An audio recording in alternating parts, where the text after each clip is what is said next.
Depuis maintenant 3 soirs, nous n'avons plus de doute que nous sommes cette dernière génération qui aura un grand privilège, frères et sœurs, celui de voir de nos propres yeux le Fils de l'homme venir sur les nuées du ciel. Et je n'ai aucun doute là-dessus, parce que tout a été écrit et tout est en voie de s'accomplir en notre génération. Nous n'aurons plus à attendre plus longtemps, et c'est pour cela que tous ceux qui ont ce désir ardent de revoir Jésus vont se préparer. Et c'est ce que je souhaite pour chacun de vous. Ce soir, nous allons voir que dans cette préparation, qu'est-ce que Dieu nous appelle à faire. C'est un sujet qui est très important et que chacun de vous qui est ici, vous deviez comprendre pour pouvoir savoir pourquoi aujourd'hui vous êtes ici. Quel est le but de votre vie? Le sujet de ce soir s'intitule « Un mouvement prophétique ». Hier soir, nous avons vu que la vérité a été jetée par terre et que ce système nommé la petite corne a réussi dans ses entreprises et que Dieu a suscité un mouvement, le mouvement de la réforme pour restaurer la vérité. Mais cela ne s'est pas passé en une fois. La vérité est venue progressivement et nous avons vu qu'à chaque fois que la vérité est revenue, une parcelle était retrouvée. Et ceux qui ont retrouvé cela ont fondé une église. Nous avons vu toutes ces vérités qui ont été touchées au travers de cette petite corne. Et nous avons vu que le Seigneur a permis que plusieurs églises, en retrouvant cela, soient créées. D'où le mouvement du protestantisme. Toutes ces dénominations ont retrouvé une parcelle de la vérité, mais pas toute la vérité. Et nous nous sommes arrêtés hier soir dans les années 1840 à 1844, où il y avait ce mouvement qu'on a appelé aux États-Unis les millérites, et plus largement dans le monde les adventistes, qui, en étudiant la prophétie, ont vu que Jésus reviendrait et ont étudié cette vérité concernant l'état des morts. Donc jusqu'en 1844, pratiquement toutes les vérités ont été retrouvées. Mais il en restait une. Aucune église n'avait encore retrouvé toute la vérité. Et ce soir, nous allons voir comment est-ce que Dieu va restaurer cela. En effet, nous avons lu hier dans Actes chapitre 3, versets 20-21, que Jésus-Christ devait rester au ciel, n'est-ce pas? Le ciel devait recevoir Jésus-Christ jusqu'au temps du rétablissement de toutes choses. Ce qui veut dire que la vérité qui a été jetée par terre sera rétablie. Une église va restaurer cela. Et c'est ce que nous allons voir ce soir. Pour comprendre cela, nous allons toujours prendre le livre de l'Apocalypse. La révélation de Jésus-Christ nous indiquera comment Jésus va restaurer cette vérité sur terre. Lorsque vous prenez le livre de l'Apocalypse, les premiers chapitres, du chapitre 1 jusqu'au chapitre 11, va vous parler de 3 séries de prophéties. Vous aurez tout d'abord la prophétie des 7 églises, Apocalypse 2 et 3. Vous aurez la prophétie des 7 sceaux à partir du chapitre 5, qui se termine au chapitre 8. Et vous aurez également la prophétie des 7 trompettes. Lorsque vous examinerez ces prophéties, comme vous l'avez déjà étudié, ces prophéties vont commencer à partir de l'époque de Jésus-Christ et vont se terminer jusqu'à la fin des temps. Ces séries de 7 sont parallèles les unes aux autres. Et elles vont faire que s'éclaircir au fur et à mesure qu'on passe d'une prophétie à l'autre. En effet, Dieu se répète. Et lorsqu'il se répète, de même que dans Daniel, il se répète en apportant des précisions, de même quand il se répète dans les 7 sceaux, il ajoute d'autres précisions. ce qui est intéressant à voir dans l'étude de ces prophéties, c'est ceci. Lorsque vous étudiez la prophétie des 7 églises, vous allez voir que Jésus est auprès de ces 7 églises. En effet, regardez par exemple dans Apocalypse chapitre 1. Au verset 12, il est écrit « Je me retournai pour connaître quelle était la voix qui me parlait, et après m'être retourné, je vis 7 chandeliers d'or, et au milieu des 7 chandeliers d'or, quelqu'un qui ressemblait au Fils de l'homme. Quels sont ces 7 chandeliers d'or ?» Le verset 20 vous dira que les 7 chandeliers, ce sont les 7 églises. Jésus qui est au milieu des 7 chandeliers, c'est Jésus qui est au milieu des 7 églises. Et c'est pour ça qu'à chaque fois, au chapitre 2 et 3, quand il va annoncer la prophétie, Jésus dira « Écris à l'ange de l'église d'Éphèse. Voici ce que dit celui qui tient les 7 étoiles dans sa main. » Jésus se présente auprès de son église. Pourquoi? Parce que son église, c'est son épouse, n'est-ce pas? C'est pour ça que Jésus est auprès de son église. Dans les 7 églises, nous voyons Jésus qui accompagne son église.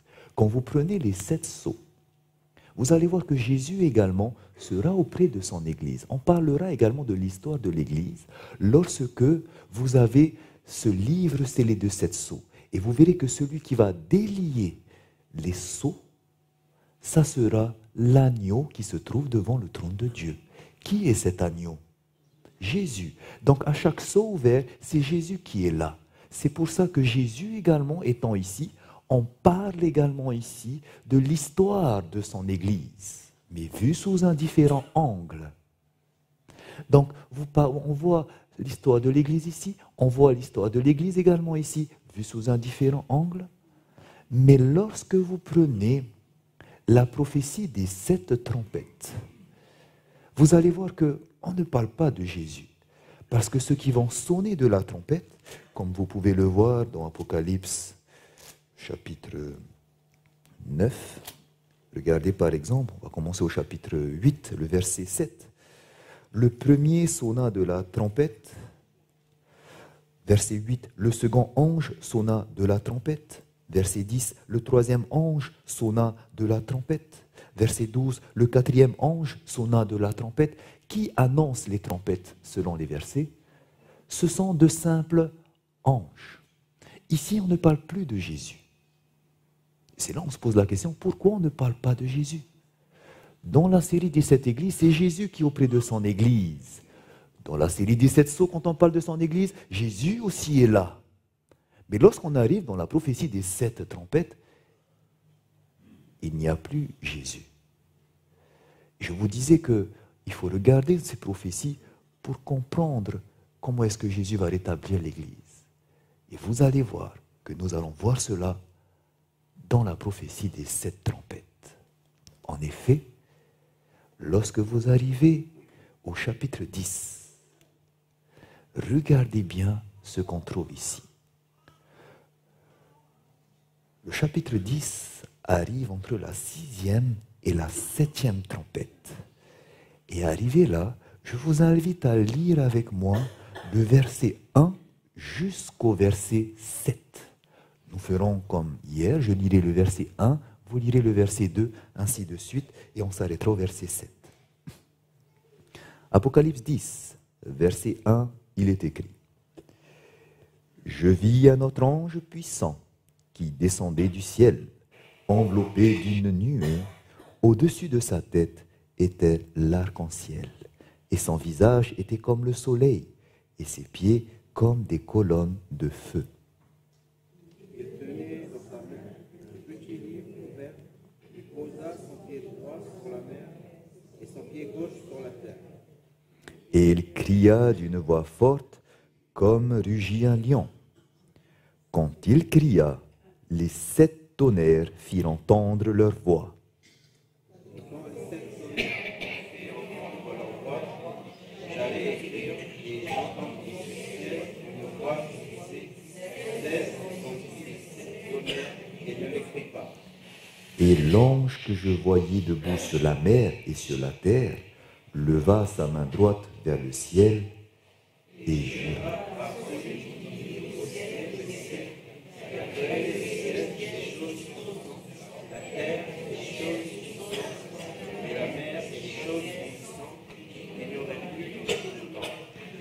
Mais qu'au jour de la voix du septième ange, quand il sonnerait de la trompette, le mystère de Dieu s'accomplirait comme il l'a annoncé à ses serviteurs, les prophètes. On va s'arrêter là, merci.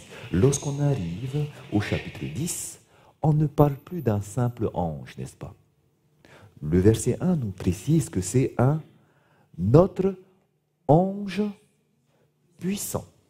Ici, il s'agit d'un ange puissant. On nous décrit cet ange comme ayant l'arc-en-ciel autour de lui. Il avait des pieds comme des colonnes de feu. Il avait un petit livre ouvert dans sa main avec son pied, un pied sur la mer, un pied sur la terre. Et il va jurer. Alors, nous allons essayer de placer cet ange parce que vous allez voir que cet ange spécial va beaucoup nous aider à comprendre les choses. En effet, on a vu qu'il se situait entre la 6e et la 7e trompette. Et quand vous étudiez la prophétie, vous voyez que la 6e trompette finit dans les années 1840 et que la 7e trompette commence dans les années 1844. Lorsque l'ange puissant arrive, cette vision se trouve entre les deux. Ce qui veut dire que lorsqu'on va parler de cet ange puissant dans Apocalypse chapitre 10, on parlera d'événements qui se passent entre 1840 et 1844. Dans cette époque, on vient de placer le contexte historique où est-ce que va se placer cette vision. Mais maintenant, on va essayer de comprendre un peu plus de quel ange il s'agit ici, cet ange puissant. Et c'est pour cela, je vous invite à prendre le verset 5 et 6. Nous relisons la description. Le verset 5 et 6 nous disait « Et l'ange que je voyais, debout sur la mer et sur la terre, leva sa main droite vers le ciel et jura par celui qui vit au siècle des siècles, qui a créé le ciel et les choses qui y sont, la terre et les choses qui y sont, et la mer et les choses qui y sont. » Regardez bien, cette description, vous allez la voir également dans le livre de Daniel. Prenez dans Daniel, en gardant un doigt dans Apocalypse chapitre 12, et nous allons prendre dans Daniel, Apocalypse 10, dans Daniel chapitre 12. Daniel chapitre 12, vous allez voir, va reprendre la même description. Daniel chapitre 12, nous allons lire le verset 7, où il est écrit « Et j'entendis l'homme vêtu de lin qui se tenait au-dessus des eaux du fleuve. Il leva vers les cieux sa main droite et sa main gauche, et il jura par celui qui vit éternellement que ce sera dans un temps, des temps et la moitié d'un temps. » Si vous avez remarqué, dans le chapitre 10, l'ange aussi va jurer, mais il lève qu'une seule main. Et il dira qu'il n'y aura plus de temps. Tous les deux vont jurer, ils lèvent leurs mains. Autrement dit, comme nous l'avons vu, le Saint-Esprit, de Pierre 1, versets 19 et 20, nous dit qu'il a inspiré tous les prophètes. Et lorsque nous voyons des similitudes dans des prophètes, dans leur description, nous pouvons assurer qu'il s'agit de la même chose. Nous avons vu cela avec la petite corne de Daniel 7, avec la bête de Apocalypse 13, vous vous souvenez. Ici, c'est pareil. Lorsqu'on regarde l'ange puissant, il fait la même chose que cet être où on décrit qu'il est l'homme vêtu de lin, qui se tient aussi sur deux grandes eaux. L'homme vêtu de lin, donc c'est la même chose. Et regardez qu'on va décrire davantage cet homme vêtu de lin, qui est donc cet ange puissant, dans le chapitre 10 maintenant. Vous allez voir l'identité de cet ange puissant, qui était vêtu de lin. Au chapitre 10, regardez le verset 5 et 6. Il est écrit « Je levai les yeux, je regardais, et voici, il y avait un homme vêtu de lin, et ayant sur les reins une ceinture d'or du phase. Son corps était comme de chrysolite, son visage brillait comme l'éclair, ses yeux étaient comme des flammes de feu. Ses bras et ses pieds ressemblaient à de l'airain poli, et le son de sa voix était comme le bruit d'une multitude. Regardez bien cette description. Et vous allez prendre dans Apocalypse chapitre 1 et vous allez voir qui était cet homme vêtu de lin. Apocalypse chapitre 1. Je vous invite à lire avec moi le verset 13 et 15. Au verset 13, il est écrit: et au milieu des 7 chandeliers, quelqu'un qui ressemblait au Fils de l'homme, vêtu d'une longue robe et ayant une ceinture d'or sur la poitrine. L'homme vêtu de lin avait une ceinture d'or, n'est-ce pas? Sa tête et ses cheveux étaient blancs comme de la laine, blanche comme de la neige. Ses yeux étaient comme une flamme de feu, de même que l'homme vêtu de lin. Ses pieds étaient semblables à de l'airain ardent, comme l'homme vêtu de lin, comme s'ils eût été embrasés dans une fournaise, et sa voix était comme le bruit de grandes eaux, comme l'homme vêtu de lin qui avait une voix comme le bruit d'une grande multitude. Qu'est-ce qu'on peut conclure à la lecture de ces versets? Que cet ange puissant d'Apocalypse chapitre 10, c'est ce qu'a vu Daniel, l'homme vêtu de lin. Vous êtes d'accord? Mais l'homme vêtu de lin, c'est la même description que celui qui est dans Apocalypse chapitre 1. Donc ils sont la même personne. Et on dit qui est cette personne dans Apocalypse chapitre 1, où on dit qu'il est le fils de l'homme. Autrement dit, l'homme vêtu de lin, c'est le fils de l'homme, Jésus. Autrement dit, l'ange puissant, qui est l'homme vêtu de lin, qui est-ce? Jésus. Et pour preuve, regardez ce qui se passe quand Daniel va voir Jésus, l'ange puissant. Dans Daniel chapitre 10, quand il va voir Jésus, on nous dit: moi, Daniel, au verset 7, je vis seul la vision. Et les hommes qui étaient avec moi ne la virent point, mais ils furent saisis d'une grande frayeur et ils prirent la fuite pour se cacher. Quand Jésus apparaît, seul Daniel a vu la vision et ceux qui étaient autour ont entendu et ils ont eu peur. Ils ont pris la fuite. Ça, c'est lorsque Jésus apparaît. Et regardez un peu quand il apparaît à un autre de ses enfants dans Actes chapitre 9.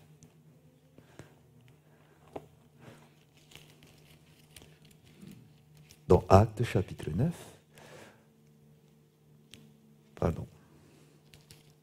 Actes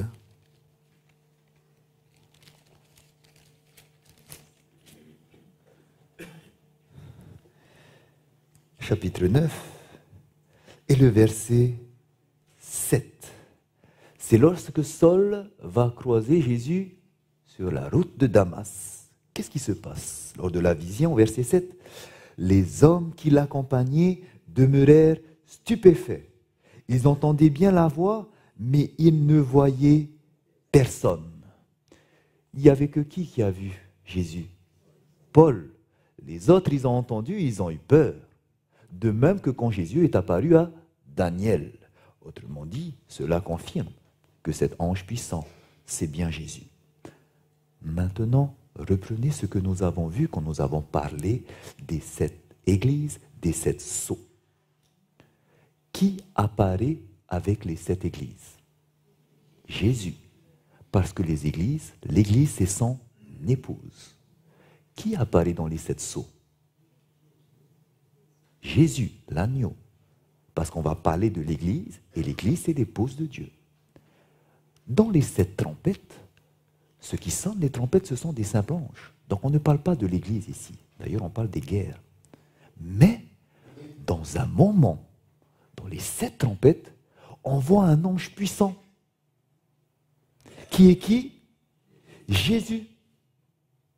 Donc dites-moi, de quoi va-t-on parler dans Apocalypse chapitre 10 où on voit Jésus? On va parler de son église. Amen, ma sœur. Quand Jésus apparaît, on parle de son église, dans les 7 églises, les 7 sceaux. Quand Jésus apparaît maintenant dans les 7 trompettes, on va parler à ce moment-là, dans le chapitre 10, de son église, de l'histoire qui va se passer dans cette période-là. Et c'est là où on s'était arrêté hier, vous vous souvenez? On ne savait plus comment la vérité va être retrouvée. Et maintenant, vous allez voir comment est-ce qu'elle va restaurer dans le chapitre 10 de Apocalypse.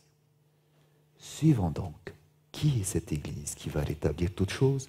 Jésus nous le montrera dans Apocalypse, chapitre 10.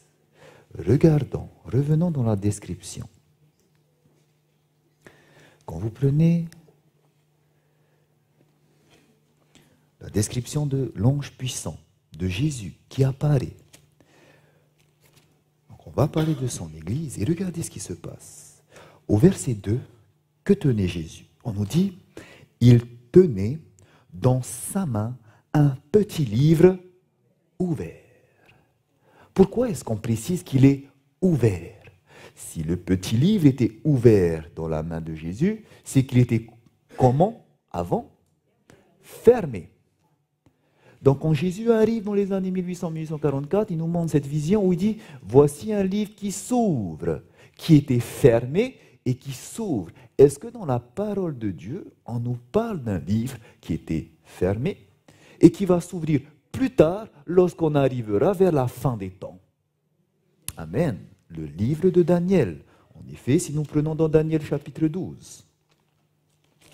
Daniel chapitre 12, que lisons-nous au verset 4? Il est écrit, « Toi, Daniel, tiens secrète ces paroles et scelle le livre jusqu'au temps de la fin. » Le livre de Daniel doit être scellé, fermé. Plusieurs alors le liront et la connaissance augmentera. C'est ce que nous lisons également au verset 9.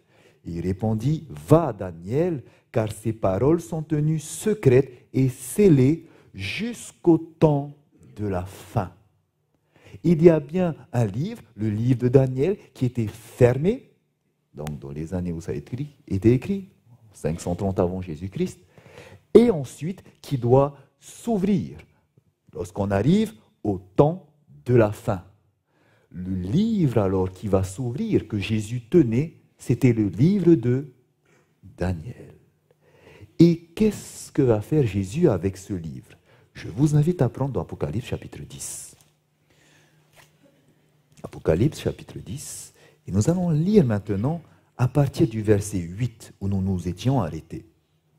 Au verset 8, il est écrit, « Et la voix que j'avais entendue du ciel me parla de nouveau et dit, « Va, prends le petit livre ouvert dans la main de l'ange qui se tient debout sur la mer et sur la terre. » Et j'allai vers l'ange en lui disant de me donner le petit livre. Et il me dit, « Prends-le et avale-le. Il sera amer à tes entrailles, mais dans ta bouche, il sera doux comme du miel. » Je pris le petit livre de la main de l'ange et je l'avalai. Il fut doux dans ma bouche, comme du miel, mais quand je l'eus avalé, mes entrailles furent remplies d'amertume. Qu'est-ce que Jésus va faire avec ce petit livre? Eh bien, Jean va venir pour lui demander ce livre. Et Jésus va lui dire, prends-le. Et maintenant, avale-le. Il sera doux dans ta bouche, comme du miel. Vous vous souvenez qu'ici, on parlera de l'histoire de l'Église, n'est-ce pas? Et donc, ce que va faire Jean, il va vivre ce que l'Église va vivre. En effet, qu'est-ce qu'il va faire?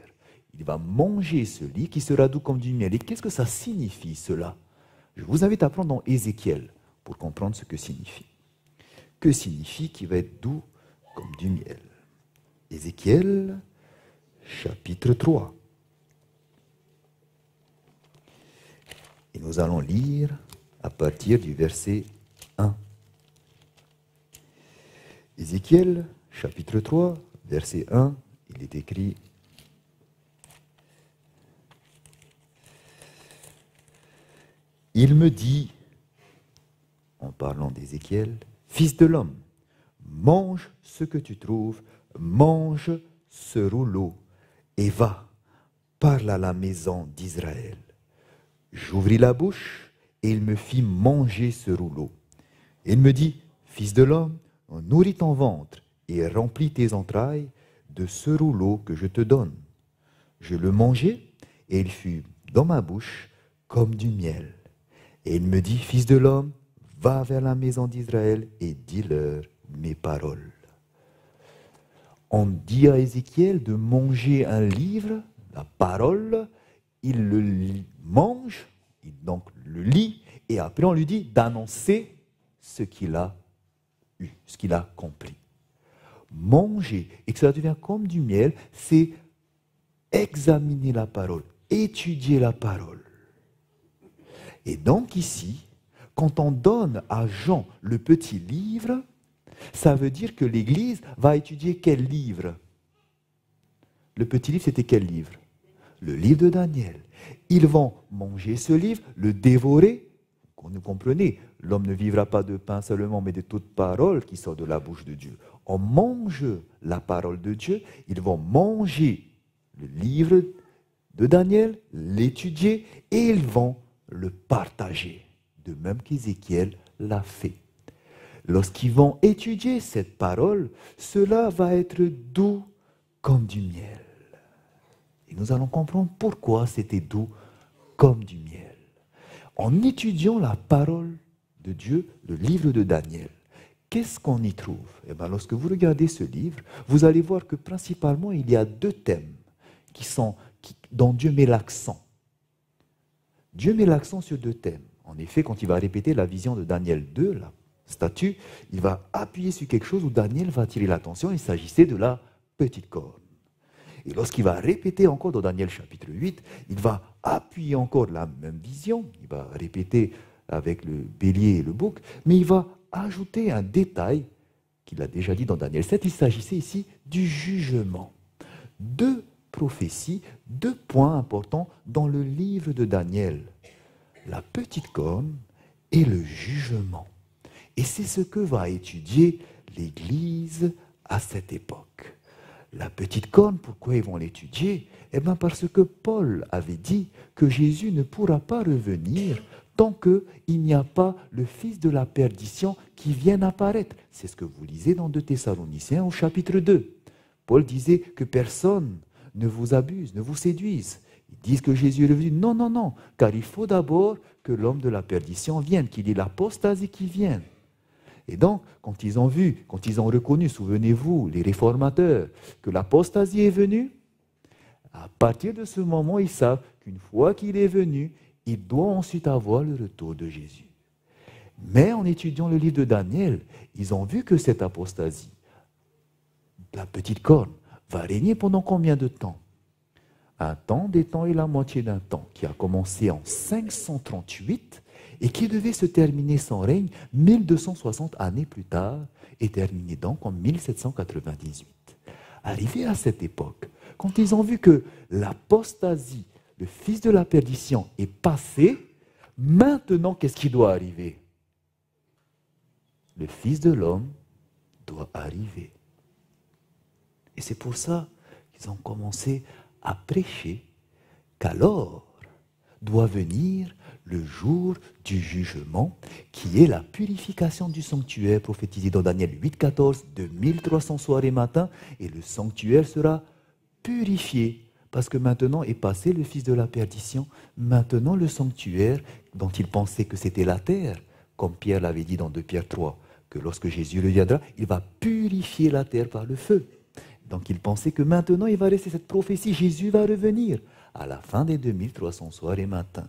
Ces deux prophéties, la petite corne, dont le règne cessait en 1798, annonçait alors que le jugement, c'est-à-dire le retour de Jésus dans leur compréhension, allait arriver. Et donc ils avaient prophétisé que cela va se passer à la fin des 2300 soirs et matins en 1844. Et donc cette période de 1798 à 1844, c'était une période où l'Église était en éveil et étudiait la prophétie. Et ce qui les a poussés à annoncer cela, qu'il y a la petite corne qui est venue, qu'il y a le jugement qui arrive, eh bien, c'est la même motivation qu'ont eu les réformateurs. Est-ce que vous vous souvenez, qu'est-ce qui a motivé les réformateurs à entamer la réforme? c'était lorsqu'ils ont étudié les prophéties. Et vous allez voir que ce mouvement qu'il y a eu dans l'Église, un mouvement qui a annoncé le jugement, eh bien, c'est la même chose. C'était l'étude des prophéties et leur accomplissement qui leur a donné le zèle pour pouvoir annoncer que Jésus revient. En effet,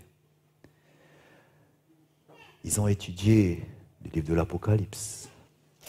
Et par exemple, ils ont vu que l'étude des 7 sceaux, lorsqu'on arrivait au 6e sceau, que quelque chose se passait. Regardez avec moi dans Apocalypse chapitre 6.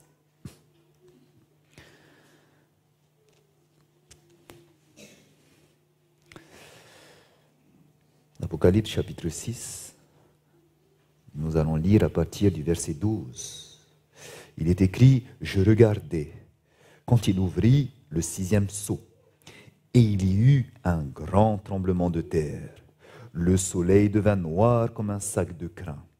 La lune entière devint comme du sang, et les étoiles du ciel tombèrent sur la terre comme lorsqu'un figuier secoué par un vent violent jette ses figues vertes. » Qu'est-ce qui se passe après ces événements? Le ciel se retira comme un livre qu'on roule, et toutes les montagnes et les îles furent remuées de leur place. Les rois de la terre, les grands, les chefs militaires, les riches, les puissants, tous les esclaves et les hommes libres se cachèrent dans les cavernes et dans les rochers des montagnes. Pourquoi? Regardez le verset suivant, on nous dit, il disait aux montagnes et aux rochers, tombez sur nous et cachez-nous devant la face de celui qui est assis sur le trône et devant la colère de l'agneau, car le grand jour de sa colère est venu, et qui peut subsister? Suite à ces 3 événements, qui sont le grand tremblement de terre, le soleil qui devient noir et la lune changée en sang, ainsi que la chute des étoiles, qui est-ce que vient apparaître? Jésus. Et donc, quand ils ont étudié ces prophéties-là, ils ont vu que des événements devaient se passer dans le ciel avant que Jésus ne revienne. Et ces événements, qui sont le grand tremblement de terre, le soleil noir et la lune en sang, et la chute des étoiles, se sont passés. En effet, en 1755, a été enregistré le plus grand tremblement de terre que la terre n'a jamais connu. À l'époque, l'échelle de Richter n'avait pas encore été inventée. Mais comment est-ce qu'on sait que c'est le plus grand tremblement de terre? C'est parce qu'à plusieurs milliers de kilomètres, il a été ressenti. L'épicentre se trouvait à Lisbonne, au large du Portugal. Il y a eu ce plus grand tremblement de terre qui s'est passé le 1er novembre 1755. Voici une fresque de ce tremblement de terre. En effet, ce tremblement de terre a détruit presque entièrement la ville de Lisbonne. Et il a été ressenti en Europe, il a été ressenti de l'autre côté de l'Atlantique, en Amérique, il a été ressenti au Groenland, en Asie et même jusqu'en Afrique. C'est pour ça qu'on sait que c'était le plus grand tremblement de terre. Suite à ce tremblement de terre, il y a eu un grand raz-de-marée, un tsunami de plus de 18 mètres de haut, nous disent les journaux de l'époque. Voici encore une fresque de l'époque. Et cela a causé la mort de plus de 90 000 personnes. Voici que cet événement s'est passé. Le plus grand tremblement de terre. Tout le monde était au courant de ce tremblement de terre. Maintenant, un autre événement allait se passer. En effet, 25 ans plus tard, le 19 mai 1780, a eu un événement que la science n'arrive pas à expliquer. Il s'agit du fameux grand jour ténébreux de la Nouvelle-Angleterre qui s'est passé aux États-Unis. À cette époque-là, il y a eu ce jour, du 19 mai, en pleine journée, à 11 heures, des ténèbres, c'est-à-dire noir total. 11 heures, ça commençait à 9 heures, mais à 11 heures, on dit que c'était le plus épais. On ne voyait plus rien. Et tellement qu'on était obligé de ramener les bœufs dans les étables. En pleine journée, l'histoire nous dit, les journaux de l'époque nous dit qu'on ne pouvait même pas voir à 1 mètre de nous. On n'arrivait pas à lire le journal, même quand on mettait une bougie à côté, tellement les ténèbres étaient épais. Vous avez ici, par exemple, un poème qui a été écrit sur ce fameux jour ténébreux. On nous dit qu'il y a eu des ténèbres jusqu'à un moment où il y a eu un petit éclaircissement. Un léger éclaircissement, puis ensuite, les ténèbres sont revenues. Cela a duré jusqu'au soir. Et le soir, on nous dit qu'au moment où les ténèbres se sont retirées, la lune était rouge comme du sang.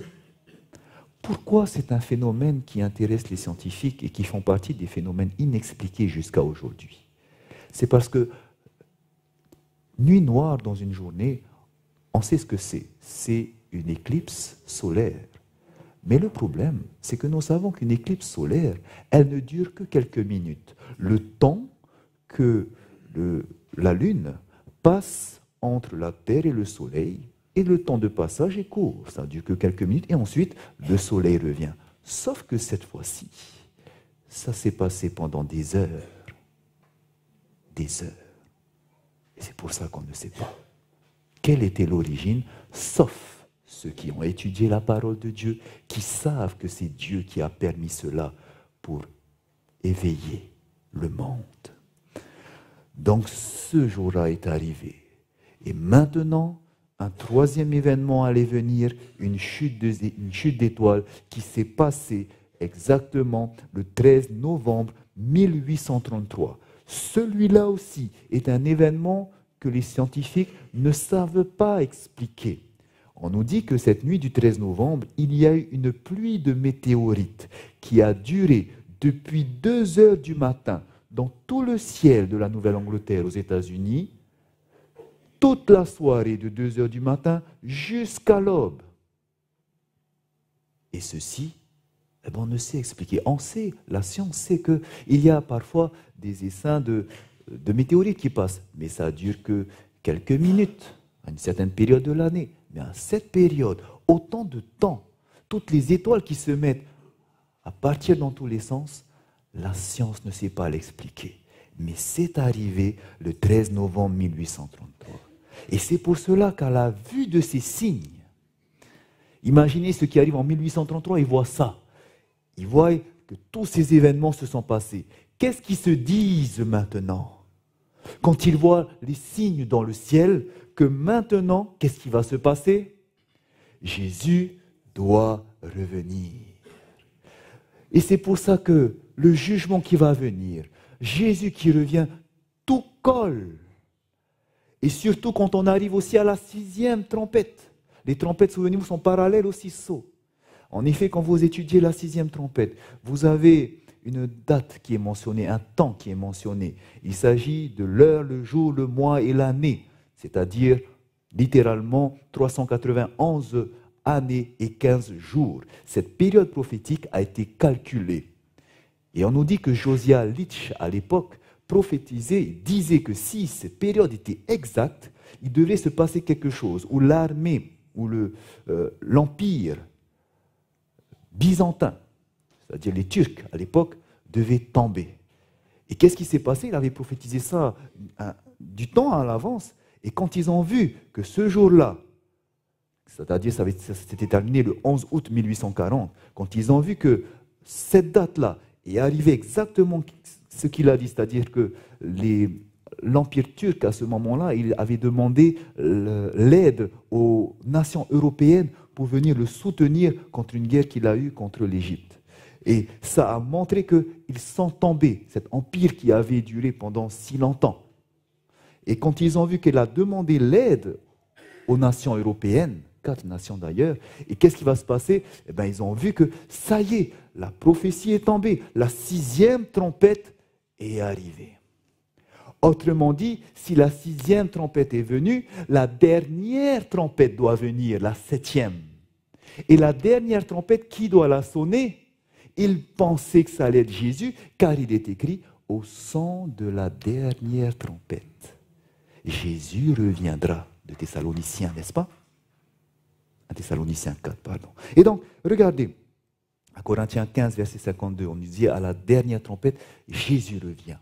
Et donc, 6e est sonné, 7e, Jésus doit revenir. Quand ils ont mis conjointement toutes ces prophéties, une chose pour eux était claire. Le jour du jugement, le retour de Jésus devait se faire. Et cela a été proclamé dans le monde entier. Il y a eu un mouvement, un réveil religieux puissant. Il a été proclamé par Wolf, Joseph Wolf, qui était juif allemand en Afrique, en Égypte, en Syrie, en Turquie, en Asie, en Inde, que Jésus allait revenir. Bengel, un pasteur luthérien, va prophétiser en Allemagne que Jésus allait revenir. En France, c'était Gossen, au travers des enfants, qui annonçait que Jésus allait revenir. En même temps, partout dans le monde, il y a eu ce mouvement qui annonçait le jugement, le retour de Jésus. En effet, il y avait également l'espagnol Lacunza qui, en Amérique du Sud, avait prophétisé que Jésus revient. William Miller qui, en Amérique du Nord, avait prophétisé que Jésus revenait. Robert Winter qui, en Angleterre, avait prophétisé que Jésus revenait. Le monde entier a entendu un signal. Jésus revient. Et c'est pour cela que quand ils ont étudié, ils ont vu la réalisation des prophéties de Daniel, dans leur bouche, c'était doux comme du miel. Parce que tout se réalisait. Ça les a donné un feu, ce feu dévorant eux. Ils ne pouvaient pas s'empêcher maintenant. Et c'est pour ça qu'il y a eu cette bénédiction qui a été citée dans Daniel 12 d'ailleurs. Regardez dans Daniel 12. C'est pour ça que dans Daniel 12, il était écrit ceci, le verset 11 et le verset 12. Il est écrit dans le temps où cessera le sacrifice perpétuel et où sera dressée l'abomination du dévastateur, il y aura 1290 jours. Heureux celui qui attendra et qui arrivera jusqu'à 1335 jours. 2 périodes sont données qu'il faut calculer à partir du temps où l'abomination sera dressée. Et quand vous étudiez la prophétie, vous savez que cela est arrivé en 508 avec Clovis qui a préparé le terrain pour la papauté. Et donc si de 508, vous comptez 1290 jours, on nous dit que heureux ceux qui, à partir de cette époque, seront présents jusqu'à la période des 1335 jours. Eh bien, quand vous commencez en 508 et vous démarrez les 1290 jours, on sait qu'un jour est égal à un an, ce nombre 1434, eh bien, vous arrivez à, qui débute à 508, vous faites 508 plus 1290, ça vous fait combien? 1798. À partir de là, il faut attendre jusqu'en 1335 jours. C'est-à-dire, vous ajoutez 508 à 1335, vous arrivez à 1843. Qu'est-ce que la prophétie dit? Heureux ceux qui arrivent jusqu'en 1843. Entre cette période de 1790 à 1843, vous allez voir quelque chose se passer. Ils ont vu quoi? L'accomplissement des prophéties. Et c'est pour ça qu'ils ont prophétisé. Et ils n'avaient pas peur de le faire parce que tout était accompli. Tout est accompli. Maintenant, on y va. Et c'est ce qui va se passer aussi pour le peuple de Dieu, frères et sœurs, à la fin des temps. Donc, parce qu'ils ont vu cela s'accomplir, ils ont vu que c'était beau la parole de Dieu, c'était doux comme du miel, mais une fois que c'est entré dans les entrailles, là ça a changé de goût, on nous dit que c'est devenu amer. Et nous savons pourquoi c'était devenu amer, n'est-ce pas? Ils ont eu l'expérience amère puisque le 22 octobre 1844, la deuxième fois qu'ils ont posé la date, Jésus n'est pas revenu. Et là, l'Église était complètement, ce mouvement adventiste, complètement désappointé. De même que les disciples étaient désappointés à la mort de Jésus. Désappointement, expérience amère. Mais regardez,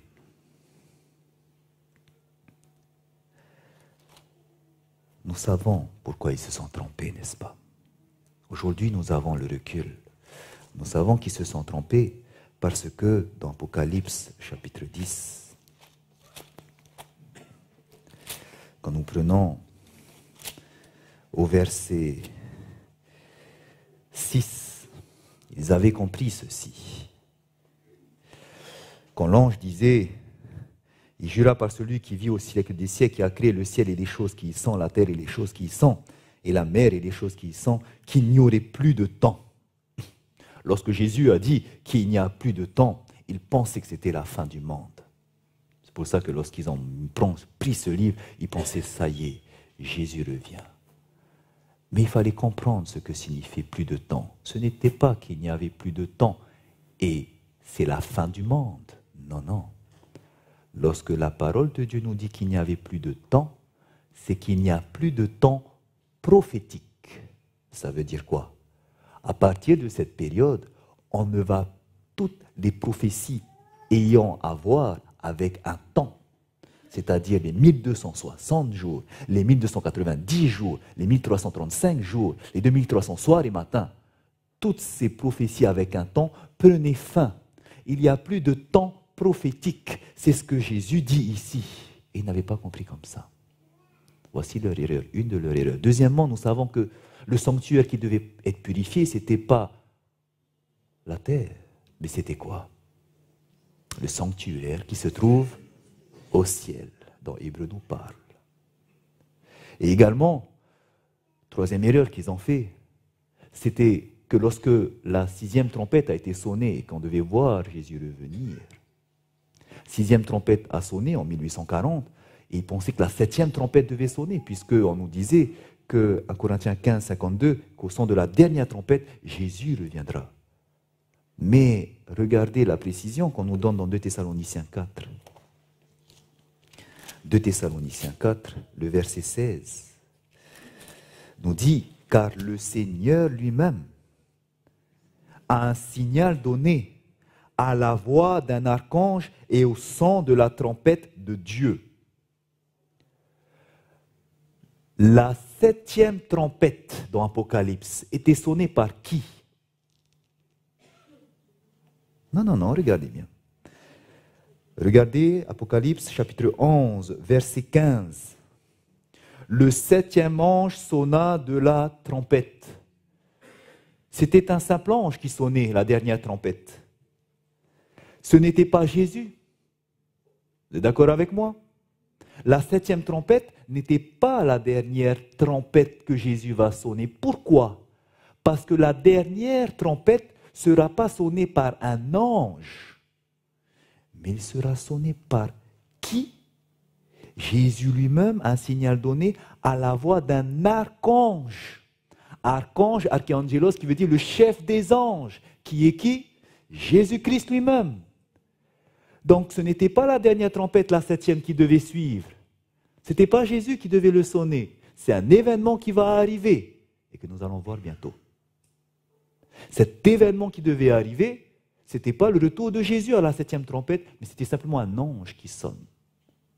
Ils ne savaient pas cela. Ils n'ont pas vu ces erreurs, car Dieu a permis qu'elles soient cachées. Et c'est pour cela que lorsque Jésus, quand vous lisez le verset 3 de Apocalypse 10, quand il cria, les 7 tonnerres firent entendre leur voix. Et quand les 7 tonnerres eurent fait entendre leur voix, j'allais écrire. Et j'entendis du ciel une voix qui disait, scelle ce qu'ont dit les 7 tonnerres et ne l'écris pas.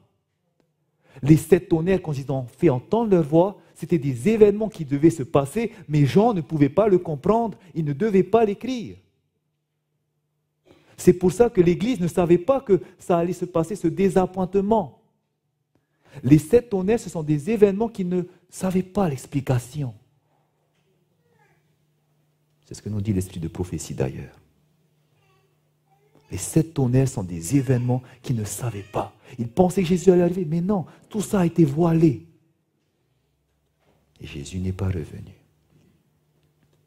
Parce que Jésus devait faire cette purification dans le ciel. Et alors, parce qu'il y a eu cette expérience amère et que Jésus n'est pas revenu, maintenant regardez ce qu'on lit au verset 11. Après que c'est devenu amer, qu'est-il écrit? Puis on me dit, il faut que tu prophétises de nouveau sur beaucoup de peuples, de nations, de langues et de rois. Qu'est-ce que devait faire l'Église? Prophétiser de nouveau. Qu'est-ce que ça veut dire prophétiser de nouveau? Prophétiser de nouveau, eh bien, le mot nouveau qui est utilisé ici en grec, c'est le mot paline, qui signifie, premièrement, répéter la même chose. Autrement dit, si on devrait l'appliquer, c'est-à-dire il devait refaire la même chose. Continue de le faire. Mais le mot paline signifie aussi encore dans le sens davantage, c'est-à-dire refait, mais va plus loin encore. Continue pour aller plus loin. Et vous allez comprendre que oui, cela devait se faire. Il devait prophétiser de nouveau, sur qui d'ailleurs, le verset 11 nous dit, beaucoup de peuples, de nations, de langues et de rois. Il devait le faire sur toute la terre. Qu'est-ce qu'il devait annoncer de nouveau sur toute la terre? Eh bien, quand vous prenez dans Apocalypse chapitre 14, on nous parle d'un ange. Apocalypse chapitre 14 au verset 6, qui nous dit « Je vis un autre ange qui volait par le milieu du ciel, ayant l'évangile éternel, pour l'annoncer aux habitants de la terre, à toute nation, à toute tribu, à toute langue et à tout peuple. Et il disait d'une voix forte, craignez Dieu et donnez-lui gloire, car l'heure de son jugement est venue. » Le message de cet ange qui va venir, d'ailleurs ange, c'est le mot angelos qui signifie messager. Ce n'est pas un ange qui a des ailes, hein? C'est un messager. Ce messager va annoncer le jugement. Et quand il annonce le jugement, il dit à toutes les nations. Le message du premier, deuxième et troisième ange est un message qui va parcourir toutes les nations et on nous dit que ce qu'a fait l'Église, il doit le répéter.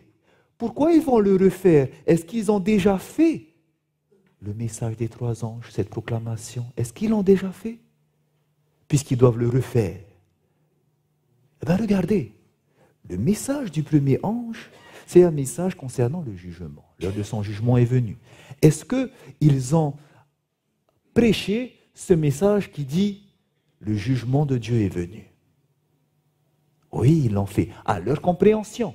C'était ça leur message, de 1840 à 1844. Ils ont annoncé que Jésus revient, le jugement est arrivé. Ils ont annoncé ça sur tout peuple, toute langue, dans le monde entier, n'est-ce pas? Donc ils l'ont bien fait.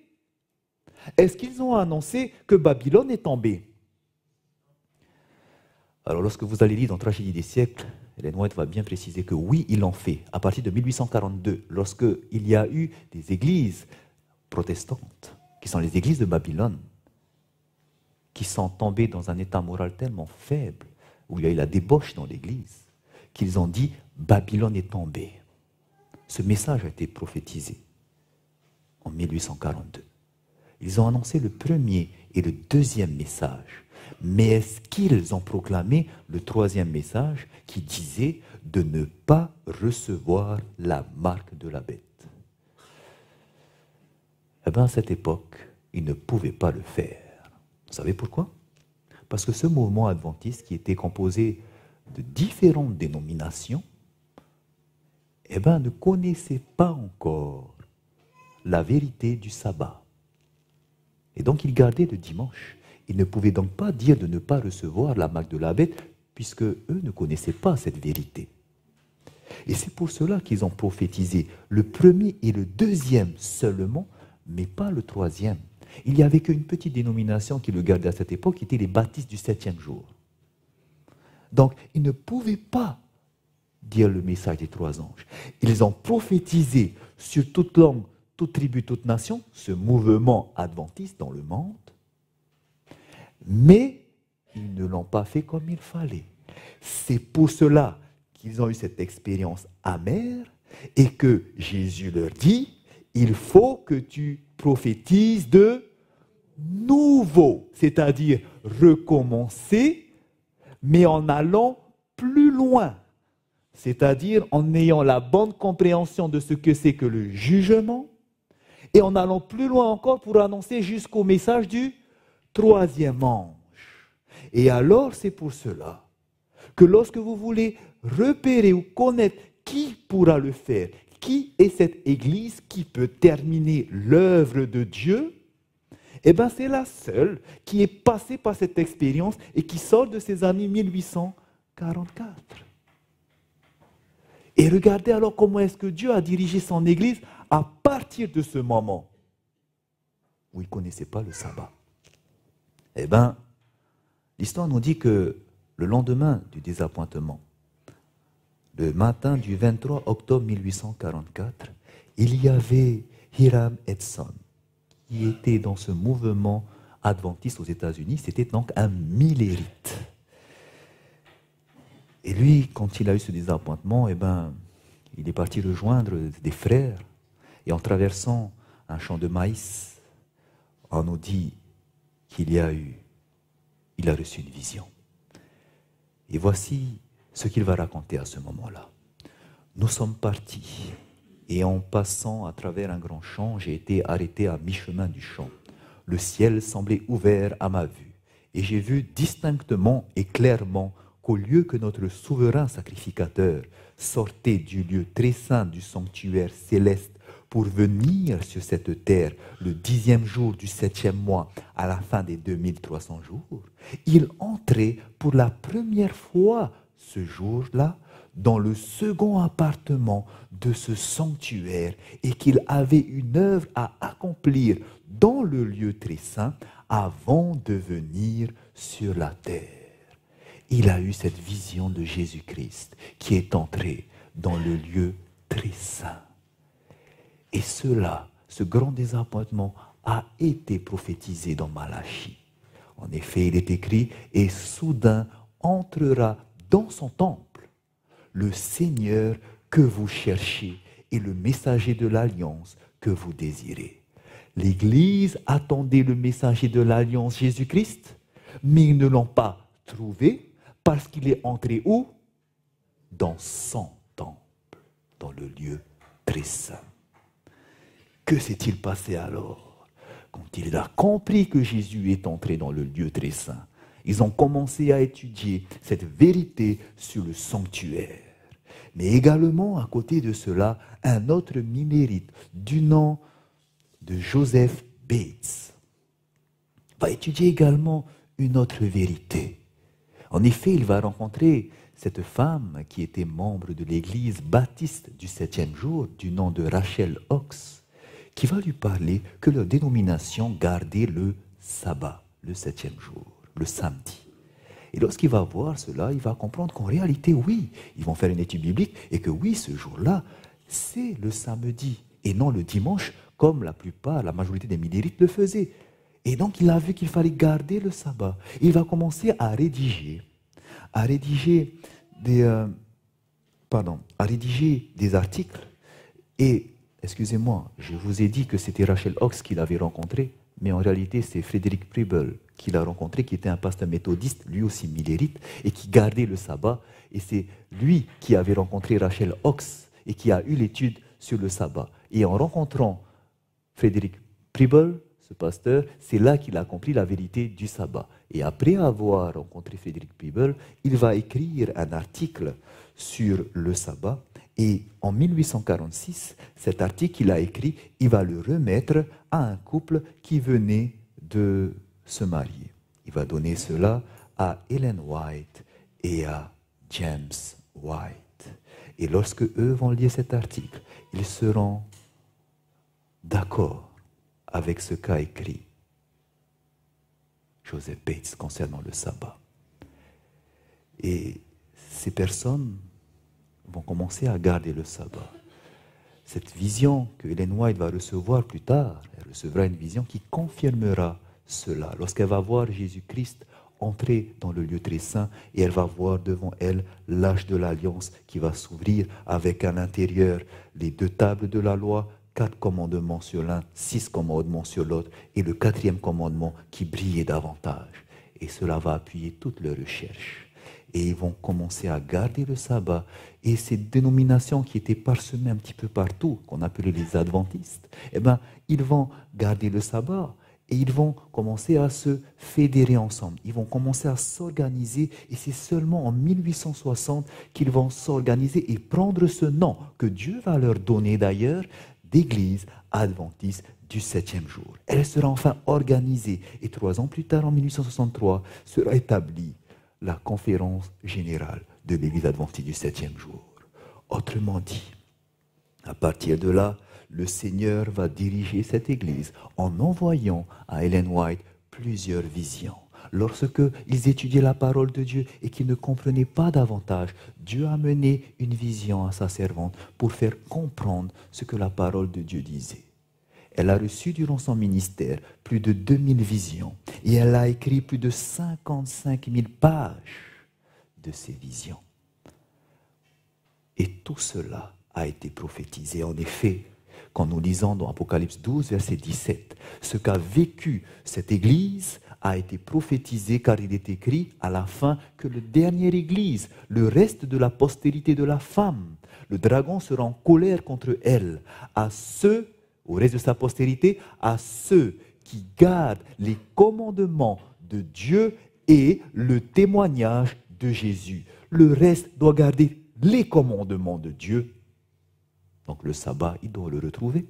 Mais aussi, ils ont le témoignage de Jésus, qui est selon Apocalypse 19, verset 10, l'esprit de la prophétie.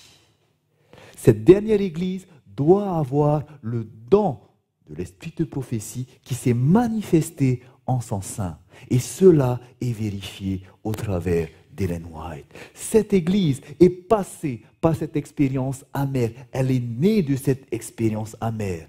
Autrement dit, frères et sœurs, aujourd'hui, le reste de la postérité de la femme, le Seigneur est en train de lui dire, il faut que tu prophétises de nouveau. Et ces personnes qui doivent le faire, ce n'est nul autre sur cette planète que vous et moi.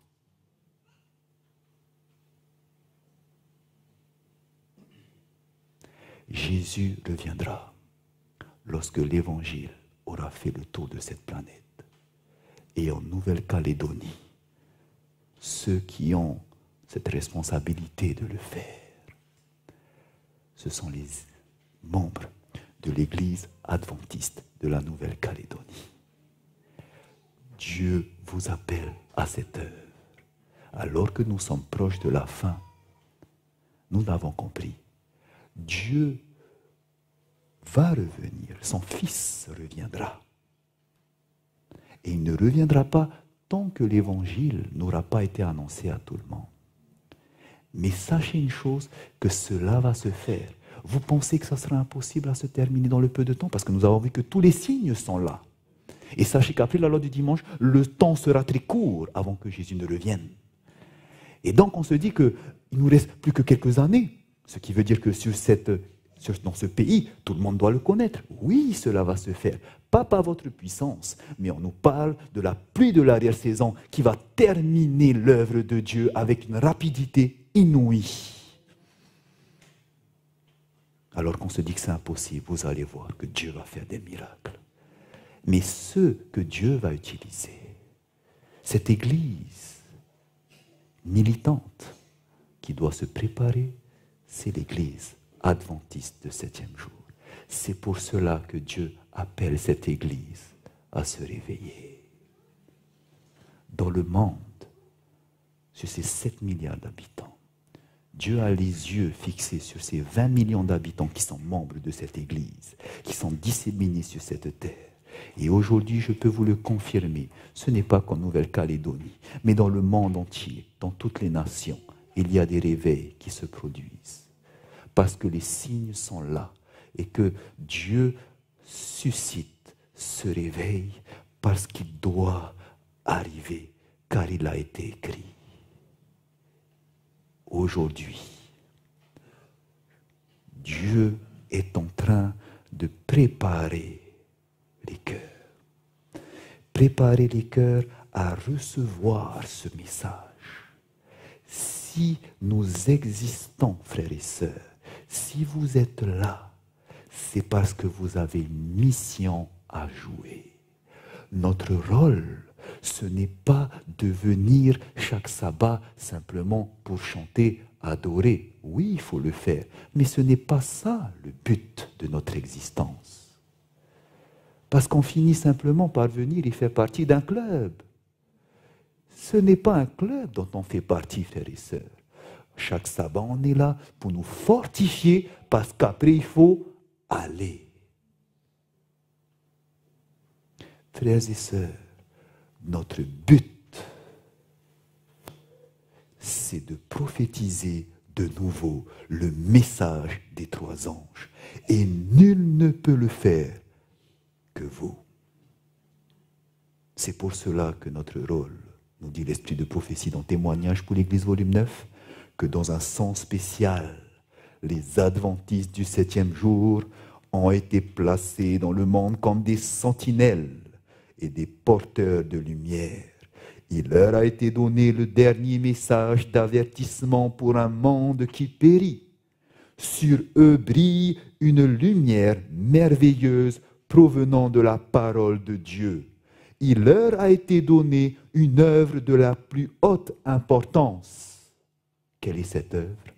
La proclamation des messages du 1er, 2e et 3e ange. Et rien ne doit nous empêcher de le faire. Nous devons fixer notre attention sur la proclamation de ce message. C'est pour cela, frères et sœurs, j'invite tout le monde à entrer dans la mission. Avec les dons que Dieu vous a donnés, utilisez-les pour vous mélanger au monde, pour gagner leur confiance. Et une fois que vous aurez sympathisé avec eux, suivez-les, dites-leur de vous suivre et de suivre Jésus. Montrez-les Jésus. Nous sommes appelés à faire cela. Et je peux vous dire que Dieu, aujourd'hui dans le monde, je me suis posé la question, comment est-ce que le monde pourrait entendre ce message, Seigneur? Qu'est-ce qui va nous aider à le faire? Et Dieu m'a montré cela et je lui dis merci. Il m'a montré ça le mois dernier. Je remercie le Seigneur. Regardez comment est-ce que Dieu est en train de préparer le terrain pour que son Église puisse maintenant venir annoncer ce message. Vous avez dû entendre parler ou vu le mois dernier à la télé un documentaire sur France Info, France TV, qui nous parlait de la collapsologie. Je ne sais pas si certains ont vu. On nous dit la collapsologie ou l'idée d'une fin du monde imminente. C'est quoi la collapsologie? C'est l'assemblage de toutes les disciplines scientifiques qui parlent d'effondrement. Cela est passé dans Complément d'enquête.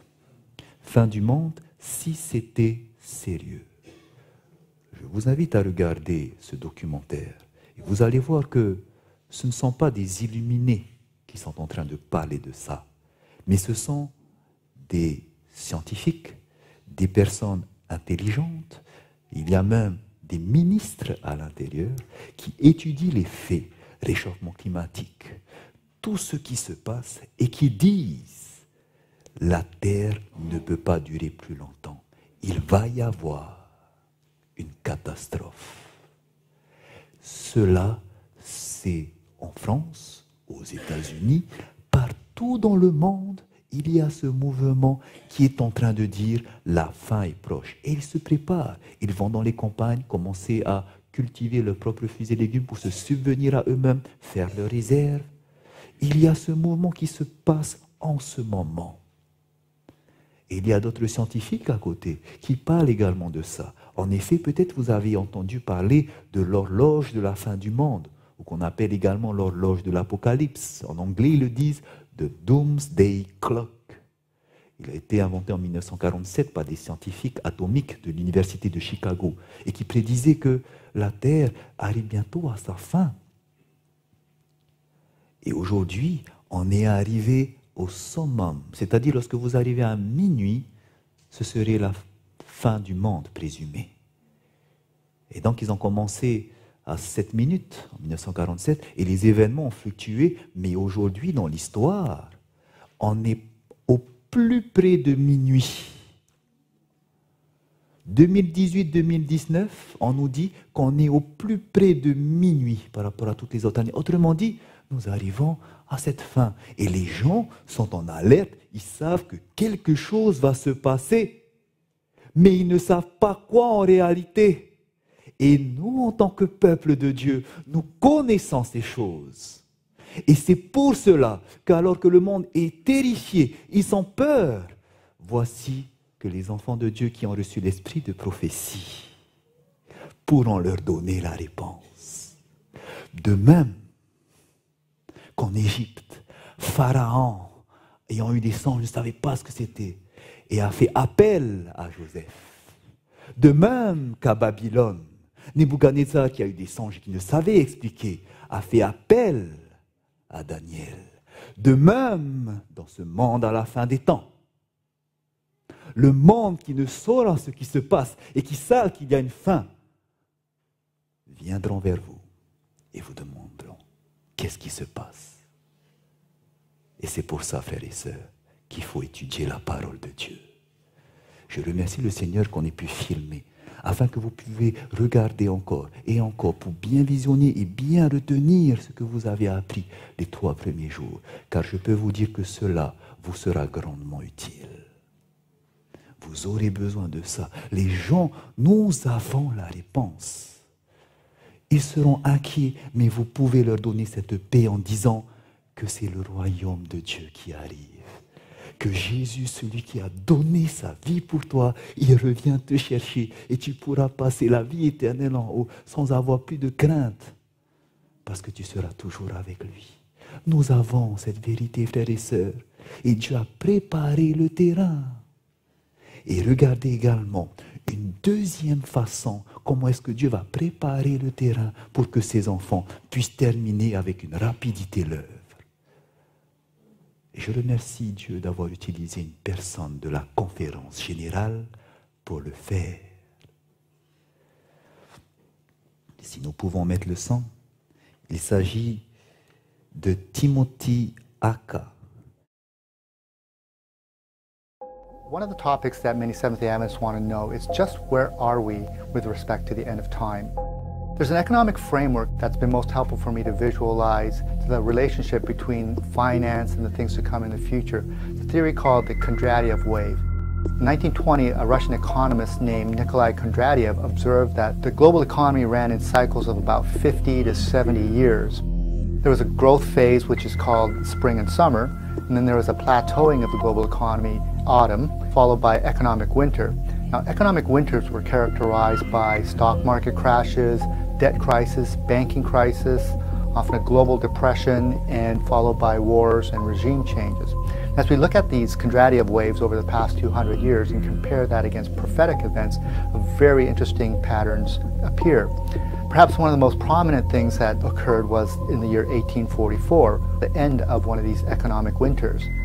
William Miller had been preaching about the second coming of Christ to take place in 1844, and this coincided with that economic winter. Miller's success in preaching about the second coming of Christ may have been helped by the economic conditions of the time. People are more receptive to spiritual matters, to turn to God and to seek salvation when the conditions around them are very difficult. So this end of this economic wave came with the fulfilling of the 2,300-day prophecy. Now, the previous wave ended in the year 1789. This was the start of the French Revolution. And as the revolution progressed, it resulted in the arrest and the exile of the Pope in 1798. This was the end of the 1260-day prophecy. And again, there's this close tie between prophecy and the Kondratiev wave. Now, the third cycle ended in the year 1896. This was shortly after the Seventh-day Adventist Church had its 1888 experience.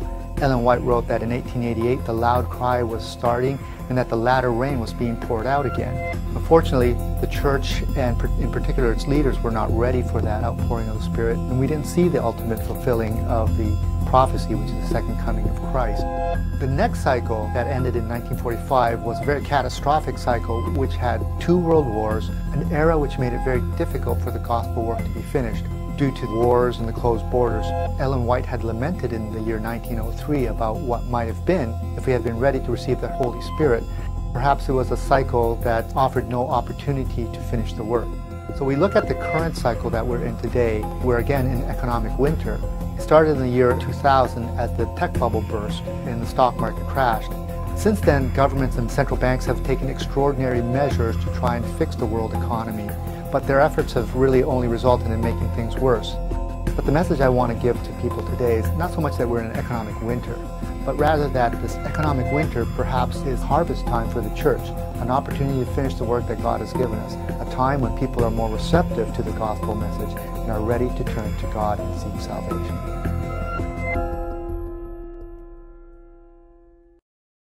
Ce que Timothée Aka est en train de nous dire, c'est qu'il y a un cycle de 50 à 70 ans qui correspond à un hiver économique. Et à chaque fois qu'il y a un hiver économique, une crise économique, cela correspond avec un événement de la prophétie et surtout au moment où les personnes sont disposées à recevoir la proclamation d'un message. Cela s'est passé avec William Miller, cela s'est passé en 1888 et à chaque fois qu'il y a cet hiver, le temps est venu pour prophétiser. Et Dieu a réglé ce cycle. Ce n'est pas un hasard que ça arrive comme cela. Et il est en train de nous dire que nous approchons d'un hiver économique. Nous sommes à l'intérieur d'un hiver économique. Et je peux vous dire que Dieu est en train de préparer le terrain. Regardez pourquoi. Quand nous prenons cet article de l'année dernière, décembre 2018, on nous dit que la prochaine crise financière sera au sujet du changement climatique. Ici, vous avez, toujours en décembre de l'année dernière, Janet Yellen, qui est présidente de la Banque centrale des États-Unis. Elle nous dit ceci. Yellen a averti sur une autre crise financière potentielle, un gigantesque trou dans le système. Elle est dit dans cet article que la prochaine crise financière, le système américain n'est pas équipé pour pouvoir contrer ça. Autrement dit, quand ça va frapper, l'Amérique va couler. Voici ce que dit également The Guardian. On nous dit que le changement climatique sera le prochain crash mondial le plus pire. Le prochain crash économique sera mondial et il sera le pire. Et voici ce qui a été fait au début du mois en Chine. Chaque année, il y a un forum de l'économie mondiale. Et voici ce qui est ressorti cette année. Que l'inaction climatique risque de causer une perte de 23 000 milliards de dollars de l'économie annuelle mondiale, ce qui représente des dommages économiques 4 fois plus importants que lors de la crise financière de 2008.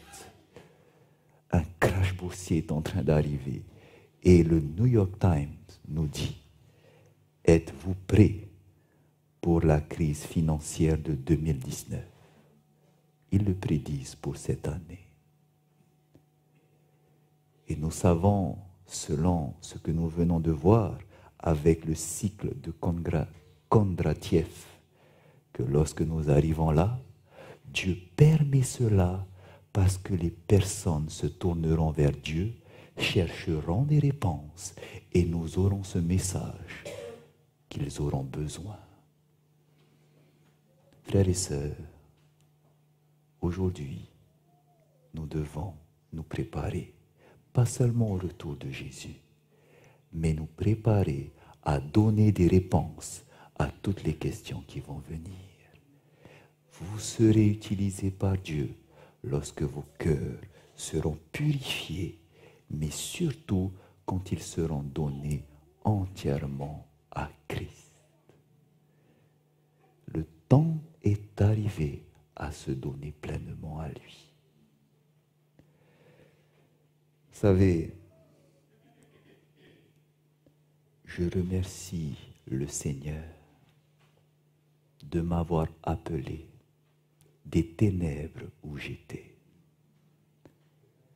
Je n'ai pas toujours été un chrétien.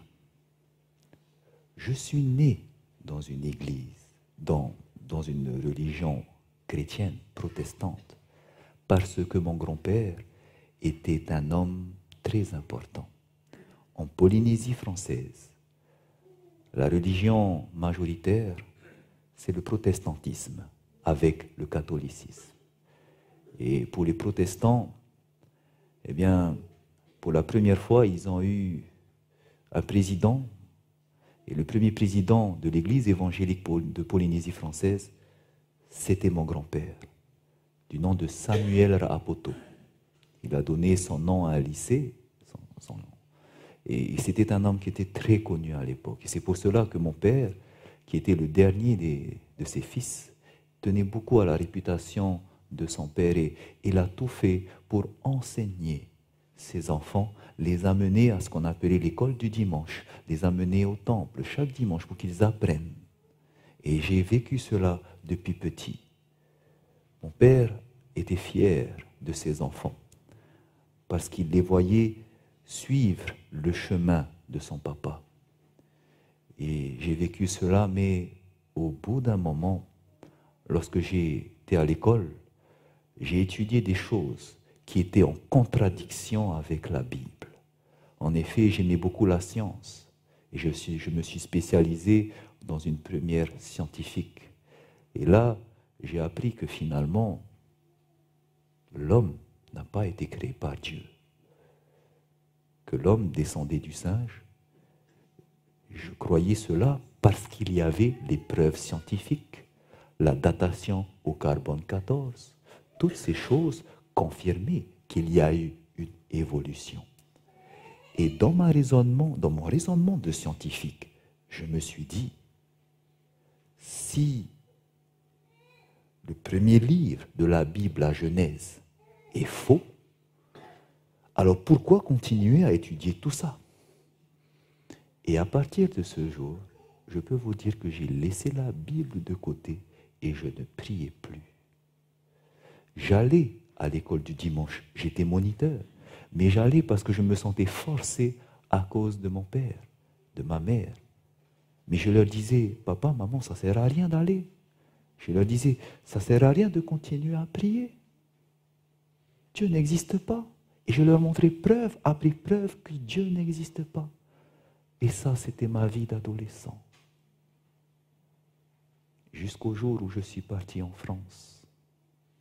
J'ai continué mes études en France parce que là, à l'époque, on s'arrêtait à la licence à l'université de Polynésie. Et je suis allé à Toulouse pour continuer en master. Et là-bas, eh bien, mon père est venu me rendre visite. C'était en 2009. Il est venu et il m'a demandé de l'accompagner dans une librairie chrétienne parce que souvent, le dimanche, il prend la prédication au temple. Alors, je l'ai accompagné. On a trouvé cette librairie qui s'appelait la librairie CLC. Et nous sommes partis à l'intérieur, mais j'allais pour l'accompagner. Et arrivé dans cette librairie, j'avais vu plusieurs rayons, et surtout un rayon où c'était marqué « Science ». Et ça m'intéressait. Je suis parti dans ce rayon et j'ai vu la couverture d'un livre. C'était celui-là, qui s'intitulait « Nos origines en question » de Ken Ham. Et à l'arrière de ce livre, il y avait des questions que moi-même je me suis posées. Par exemple, on disait, est-ce que le déluge a vraiment eu lieu? Où sont passés les dinosaures? Des questions que j'avais absolument besoin de réponses parce que je disais que tout ça c'était faux.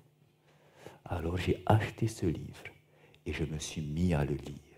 Il a été écrit par des scientifiques et toutes les preuves scientifiques ont été apportées, étude sur étude, recherche sur recherche. Et lorsque j'ai lu ce livre, dans mon cœur, je me suis mis à pleurer parce que je me suis rendu compte que Dieu existe, que la Bible était vraie et que moi, je disais qu'il n'existait pas, et que je disais à mes parents, arrêtez de prier ce Dieu. Depuis ce jour où j'ai pleuré en mon cœur, j'ai dit à Dieu, maintenant que tu existes, montre-moi la vraie Église, parce qu'il y en a tellement aujourd'hui. Et là, avec ce raisonnement scientifique que Dieu m'a donné, j'ai commencé à étudier. Je voulais connaître tout de A à Z. Et j'ai commencé mes recherches sur le sabbat. Pourquoi? Parce que ma femme avait ses parents qui fréquentaient l'église adventiste du 7e jour. Et quand je les voyais qui gardaient le samedi, je me suis dit, mais pourquoi ils disent le samedi? C'est le sabbat, ils font comme les juifs. Et je voulais comprendre pourquoi. Et c'est la première chose que je voulais chercher. J'ai tapé sabbat sur Internet et je suis tombé sur un livre intitulé « La grande controverse entre Christ et Satan », écrit par Ellen White, c'est-à-dire aujourd'hui appelé « La tragédie des siècles ». Et lorsque j'ai lu ce livre, mes yeux se sont ouverts, les écailles sont tombées et j'ai compris l'histoire de l'Église. Et je voulais en savoir d'autant plus que oui, c'est vrai, c'est le samedi, le sabbat de l'Éternel, ça a été changé, c'est vrai. Et maintenant, je voulais savoir d'autant plus, mais quelle Église maintenant? Alors je voulais savoir davantage sur l'auteur de ce livre qui était Ellen White. Et j'ai vu qu'elle était la cofondatrice de l'Église adventiste du 7e jour. Et je suis parti sur un site 3 Anges qui justement donnait des vidéos. Et il y avait justement les prophéties. Et c'était ce qui m'avait touché. Je voulais savoir. La prophétie, pour un scientifique, c'est quelque chose qu'on ne peut pas expliquer, qui est vrai. C'est du 100%. Et il y avait ces études faites par Gérard Dix, qui parlait des prophéties. Et j'ai regardé toutes ces vidéos. En même temps, j'étudiais les doctrines des Mormons, j'étudiais avec des témoins de Jéhovah pour comparer, comprendre leur fonctionnement, pourquoi ils pensent comme ça. Et c'est en étudiant les prophéties que j'ai tranché et que j'ai vu qui était le vrai Dieu, parce que la prophétie dans tel mouvement ne correspondait pas avec l'explication biblique. Et c'est comme ça que j'ai vu que Dieu avait une église à la fin des temps et qu'elle devait correspondre à une liste d'indices. Et j'ai vu que la seule église qui collait à tous ces indices, il n'y avait qu'une seule aujourd'hui. Et c'était l'église adventiste du 7e jour. Quelque chose qui s'est passé, c'est que pendant que j'étudiais cela, l'année où j'ai étudié les prophéties, c'était l'année où je repassais le CAPES. En effet, il y avait l'année précédente où j'ai passé ce concours pour être enseignant, professeur de physique-chimie, et je ne l'avais pas réussi. Le CAPES se passe en 2 étapes. Vous passez d'abord les écrits, et si vous êtes parmi les premiers, vous passez ensuite les oraux, et on ne prend que les premiers en faisant la moyenne des 2. Et bien cette année-là, la 2e année où je passais le concours, c'était cette même année où mon temps, c'était uniquement dans la parole prophétique. Je faisais que ça. Et je ne me suis pas rendu compte, mais au bout de cette 2e année, c'est seulement lorsqu'il restait plus que 2 semaines avant le concours que je me suis réveillé. Je me suis dit, Rémona, c'est peut-être le moment où il faut que tu travailles. Et là, je me suis dit, mince Seigneur, qu'est-ce que je vais faire? Toute l'année, j'ai presque rien fait. Et là, parce que j'ai trouvé Jésus-Christ, j'ai compris sa parole, j'ai compris où est-ce qu'il voulait me mener, j'ai fait une prière à Dieu. J'ai fait une alliance avec Dieu et je lui ai mis au défi. Ma prière était celle-ci. Seigneur, tu as vu que pendant toute cette année, je me suis plongé dans ta parole. Mais tu vois, il reste 2 semaines et je te demande, si tu es ce Dieu puissant, donne-moi ce concours. Parce que tu me dis de rechercher premièrement le royaume des cieux. Et tout le reste te sera donné par-dessus tout. C'est ce que j'ai fait.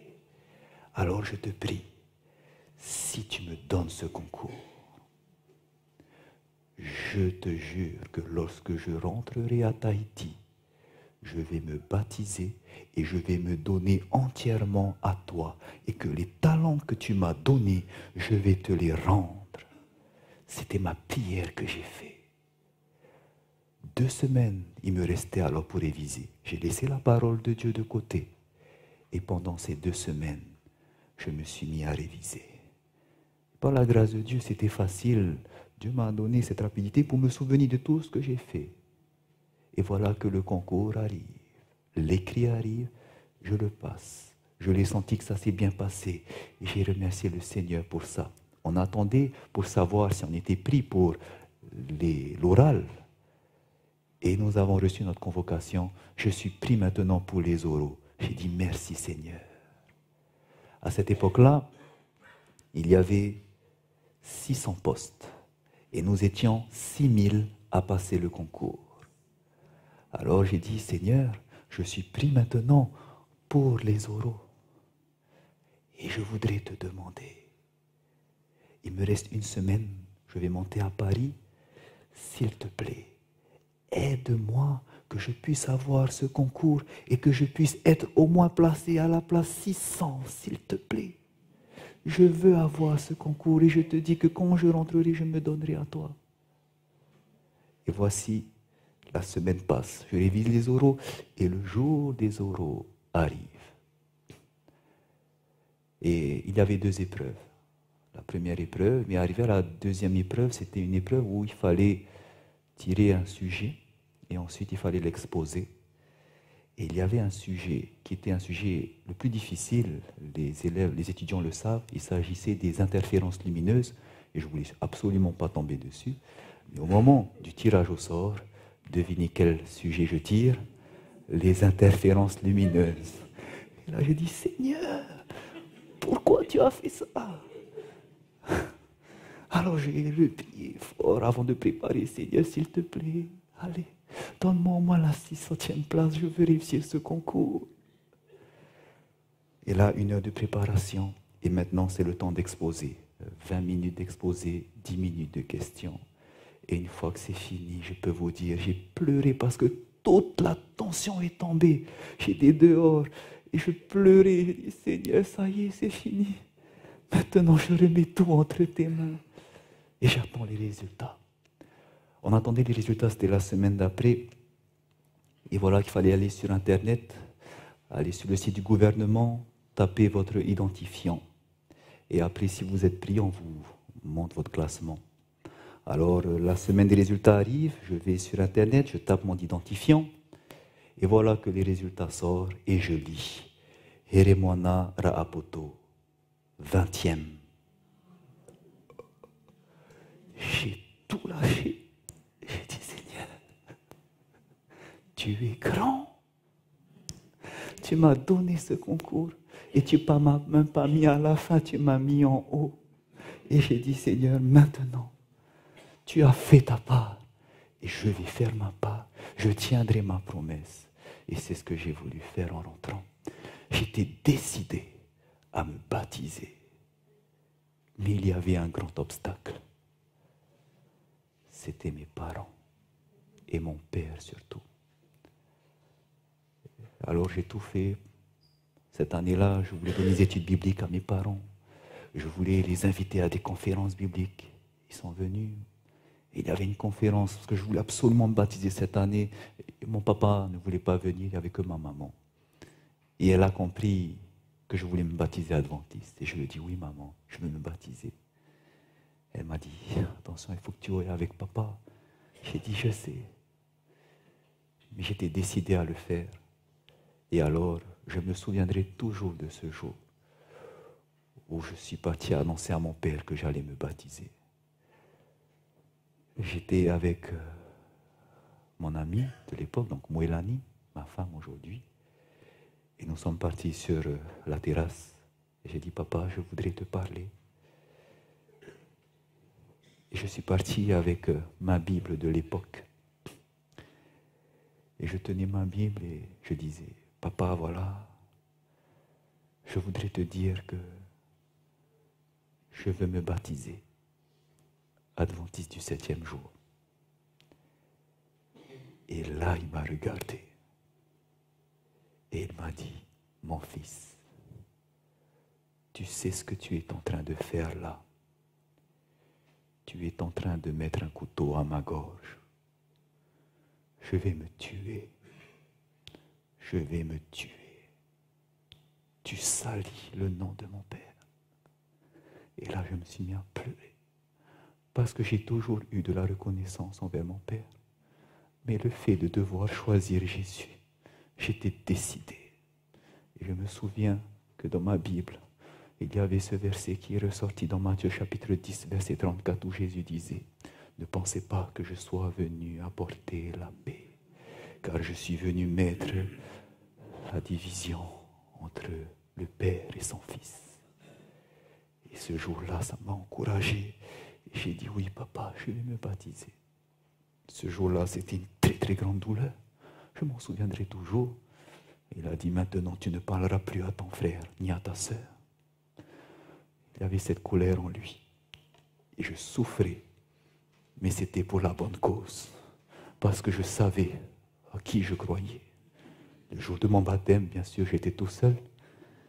C'était pasteur Eric qui m'avait baptisé. Je me souviendrai toujours. C'était le jour le plus beau. Il n'y avait personne avec moi pour le fêter, à part mon épouse, ma belle famille, des amis. Mais je sais que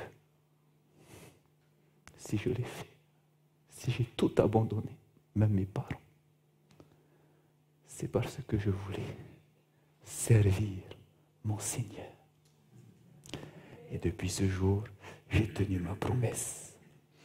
J'ai dit à Dieu, maintenant utilise-moi avec les talents que tu m'as donnés.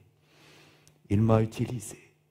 Il m'a dit que ce n'était pas facile, parce qu'il faut purifier ton caractère. Comme le chant thème nous disait, il y a le ciseau qui va passer, ça va faire mal.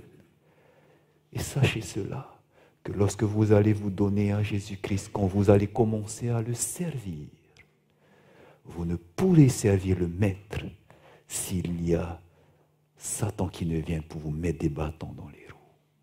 Et c'est ce qu'il a toujours fait depuis que je le servis à 100%. Beaucoup de personnes qui ont dit des mensonges derrière mon dos. Pour moi, ça ne me fait rien. Parce que Jésus m'a déjà prévenu. Hérémona est mort, c'est Christ qui vit en moi. On peut dire des mensonges sur ma part, mentir de ce que j'ai dit, inventer des choses, ça ne me fait rien.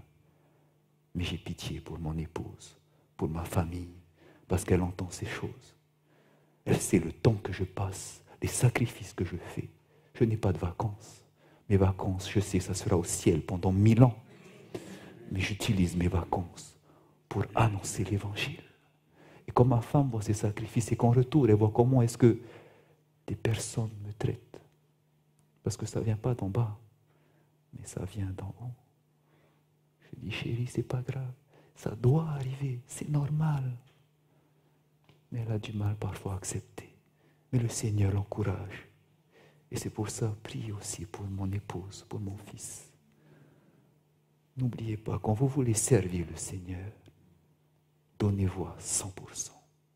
Et Dieu vous utilisera avec les dons que vous avez et vous emploiera à son service.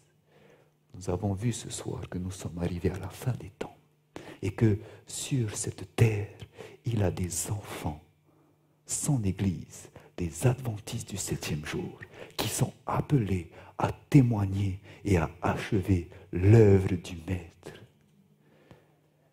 Frères et sœurs, malheureusement, ce qu'on observe dans nos églises, c'est que beaucoup de personnes, sans le savoir, sont en train de faire pleurer le Maître à cause de vos comportements. Alors que nous sommes appelés les sentinelles de Dieu, on est en train de se chamailler dans l'église. Au lieu de refléter le caractère de Jésus, à la maison, je suis un démon. Au travail, je dis des gros mots. J'insulte mes enfants. Ma femme, je ne reflète pas le caractère de Jésus. Et en faisant cela, le monde vous regarde, vos voisins, ceux qui sont autour de vous au travail. Et vous êtes en train de salir le nom de l'Église adventiste du 7e jour. Et c'est pour cela que le Maître pleure. Au lieu que vous soyez la lumière du monde, vous êtes les ténèbres. Frères et sœurs, aujourd'hui, ce n'est plus le moment de se chamailler pour des sottises. Ça, c'est l'ennemi qui sème dans l'Église. Aujourd'hui, il est temps de nous entretenir des affaires de notre Père et de terminer l'œuvre, d'utiliser nos facultés mentales, physiques, spirituelles pour nous armer, nous équiper pour terminer l'œuvre de Dieu. Et si aujourd'hui nous sommes comme ça, si aujourd'hui parmi nous il y a des personnes qui ont blessé Jésus à cause de leur comportement, s'il y a des personnes qui, parce que par leur comportement ils ont renié Christ, alors Christ vous appelle. Venez au pied de la croix, venez à mes pieds. Il a les bras grands ouverts. Repentez-vous, confessez vos péchés, car il est fidèle et juste pour nous les pardonner et pour nous purifier de toute iniquité. Vos robes peuvent devenir blancs, lavés par le sang de Jésus, mais c'est vous simplement qui devez faire cet acte de foi de dire « Seigneur, me voici. Je suis mauvais. Mon cœur était partagé. Je te sers un petit peu toi, un petit peu la famille, un petit peu la culture, un petit peu le monde. Maintenant, je ne veux plus faire ça. Je veux être à tes pieds. Pardonne-moi pour mes péchés. Détourne-moi de mes idoles et purifie-moi par ton sang. » Et alors, Jésus pourra vous utiliser. Vous vous souvenez de Pierre, n'est-ce pas? Lui qui a dit qu'il n'allait jamais renier son maître. 3 fois, il l'a fait. Mais est-ce que c'est pour autant que Jésus l'a mis de côté? Si tu crois que ton cas est déplorable, regarde Pierre, renié devant Jésus. Mais parce qu'il a renié 3 fois, 3 fois il a confessé Jésus-Christ quand Jésus lui a demandé « Pierre, m'aimes-tu » Et maintenant que sa confession était sincère devant les autres disciples, il a été ensuite un pilier de l'Église. Il a prêché lors de la Pentecôte. Il était utilisé par le Seigneur. Donc vous aussi, si vous avez renié votre maître, revenez à lui, il vous appelle. Laissez-vous nettoyer par le sang de Jésus. Et maintenant, entièrement, donnez-vous à Jésus. Et je peux vous dire que si vous vous donnez pleinement à lui, votre temps, votre argent, vos talents, tout à lui, il vous utilisera. Il vous utilisera pour terminer l'œuvre ici en Calédonie. Et c'est ce que Dieu veut maintenant. Alors la question est celle-ci. Puisque Dieu appelle des personnes, est-ce que toi ce soir, tu voudrais répondre à son appel en disant « Seigneur, me voici ». Est-ce que tu aimerais être utilisé par le Seigneur? Est-ce que tu désirerais être lavé, purifié par le sang de Jésus? Si ce soir, tu as compris que tu es ici pour terminer l'œuvre, alors le Seigneur t'appelle. Si ce soir, tu entends cet appel, il est en train de te dire, maintenant, il est temps de tout laisser de côté. Abandonne tes fardeaux, abandonne tes soucis aux pieds de Jésus. Est-ce que ce soir, parmi nous, il y aurait des personnes qui aimeraient se consacrer à Dieu? Est-ce que ce soir, il y aurait des personnes qui aimeraient répondre à son appel? Si tu entends cette voix, le Seigneur aimerait que tu puisses témoigner devant lui, simplement en levant ta main. Si tu ressens ce désir, ne le fais pas si tu ne le ressens pas. Mais si tu sens ce désir en toi de vouloir être utilisé par le Seigneur, blanchi par son sang, et te consacrer à son œuvre, Alors lève ta main. Dieu voit ton cœur. Et nous allons faire une prière pour toutes ces personnes qui aimeraient se consacrer à Dieu. Je voudrais pour cela appeler le pasteur de l'église, pasteur Assa, pour prier pour nos membres, afin que Dieu puisse affirmer cette promesse que vous lui faites ce soir.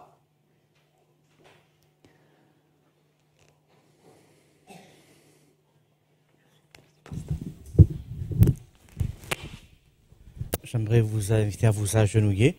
Nous allons prier.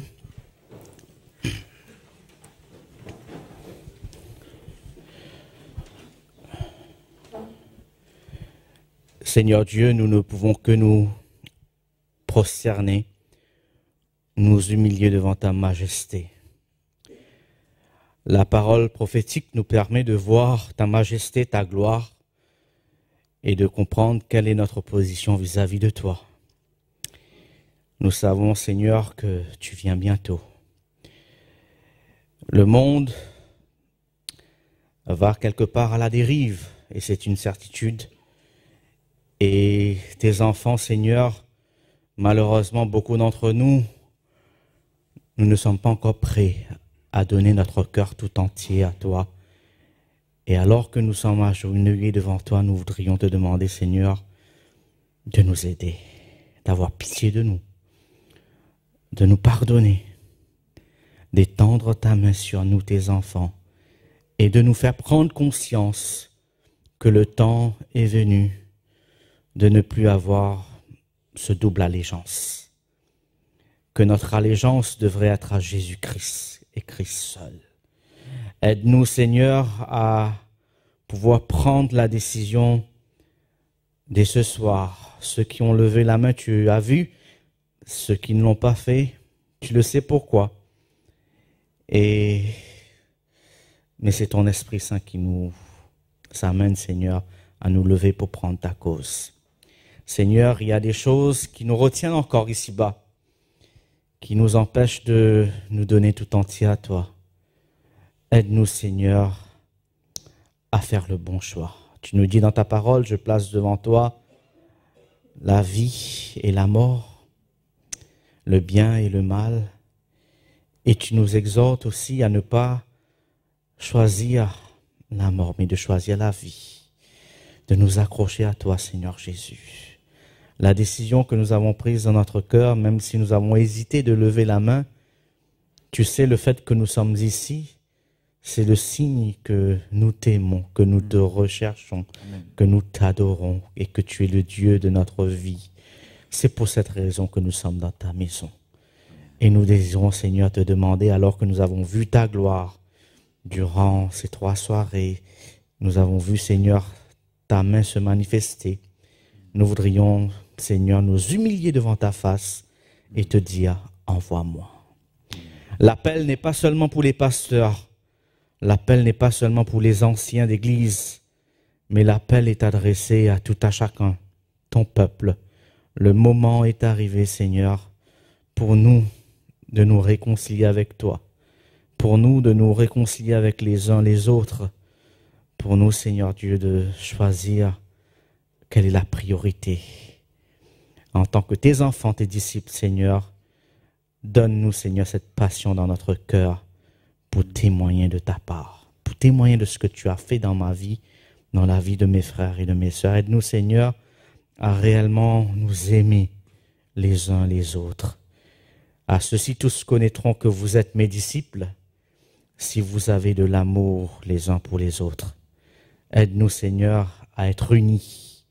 C'est uniquement quand on va mettre de côté notre allégeance pour les choses de ce monde, qu'on va mettre de côté notre haine, notre colère, nos ressentiments, que tu pourras nous utiliser pour faire des grandes choses. Je prie, Seigneur, pour que l'Église de la Calédonie soit unie. Je prie pour que l'Église de la Calédonie soit unie, non seulement entre nous, mais avec toi surtout, Seigneur. Et que tu puisses agir en nous et à travers nous pour accomplir tes miracles, tes prodiges. Guéris-nous, réveille-nous et aide-nous à nous lever et prendre position pour toi et expérimenter, Seigneur, la joie de te servir.